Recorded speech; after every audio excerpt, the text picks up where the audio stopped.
It's that Underground Railroad, and this train is freedom bound. Lawrence, Kansas was well known to Missourians as an abolitionist whole. Being well known was a double-edged sword for freedom seekers. Enslaved persons knew Lawrence was a place to find freedom.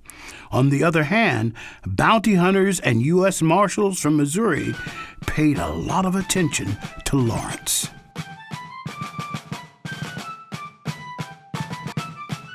But we also have to realize that what's important to hear is Lawrence is not very far from Lecompton. Lecompton was the recognized territorial capital. It was pro-slavery. You could keep them maybe for a day or two, but you needed to be transporting them. Dr. John Doy was an Englishman who came from Kingston upon Hull, England, and he came to Lawrence. He was in the first immigrant aid party here. We made a bargain with the captain of the Polar Star in St. Louis to take us to Kansas City for $12 a head. At Lexington, we were warned that a large party was waiting for us in Kansas City and would give us a warm reception of such a character as might induce us to go back. On nearing Kansas City, our little army of 29 was drawn up on the deck with rifles and revolvers all ready to give a fitting response to the promised warm reception, but we found no one to molest us. Reverend John E. Stewart was a Methodist preacher and became known as the Fighting Preacher. Under the guise of a traveling produce seller, Reverend Stewart approached enslaved field hands to learn if they were interested in freedom. They made arrangements to meet under the cover of night, and soon the freedom seekers bounced into Kansas under a load of corn. Stewart always gave them a gun for self-defense. He brought back, by 1860, he had brought back 68 people, and then even later on in that year, for what we call the last train, he took 13 more people up to Iowa. He had a cabin. It was almost like a fortified camp out there at where he lived on the Wakarusa, 4 miles south of Lawrence. William Quantrell appeared in the Lawrence, Kansas area around 1859 using the name Charlie Hart.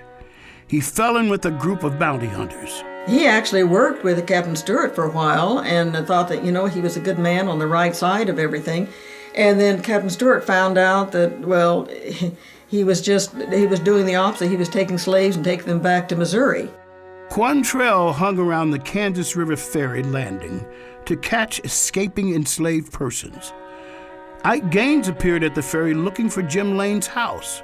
Quantrell convinced the freedom seeker he would take him to Jim Lane and the Underground Railroad. Soon Mr. Gaines was bound and on his way back to Platte City, where the widow Joanna Gaines paid a $500 reward. He and Quantrell started stealing cattle together. Quantrell would steal the cattle. I'm sure in John Stewart's mind they were only supposed to steal cattle from slavery men, but I'm sure that they weren't all that careful. In December 1860, former enslaved brothers William and John Thompson, along with John Martin, were returning from Canada in a quest to free their families still held in Indian Territory. They encountered William Quantrell. He tried to recruit them to raid Missouri slave farms. And these black men had made all their way to Canada and they were coming back to get their families in Oklahoma. So they'd been on the route. They knew, not everybody was who they said they were. And they picked up on Quantrell. It's kind of interesting. It's too bad the Quakers that went with Quantrell never did, that he was just a no-good snake.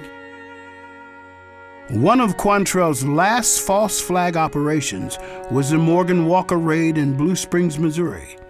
He convinced Springdale, Iowa Quakers Charles Ball and Chalkley Lispy and Edwin S. Morrison to join a plot to free Walker's 30 enslaved persons.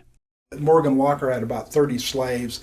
He had about 100 head of livestock, and Quantrell conned them into, we're going to go and free these people. Well, when he told them to go outside and find the slaves, well, he told Morgan Walker's family that these guys were plotting to kill you.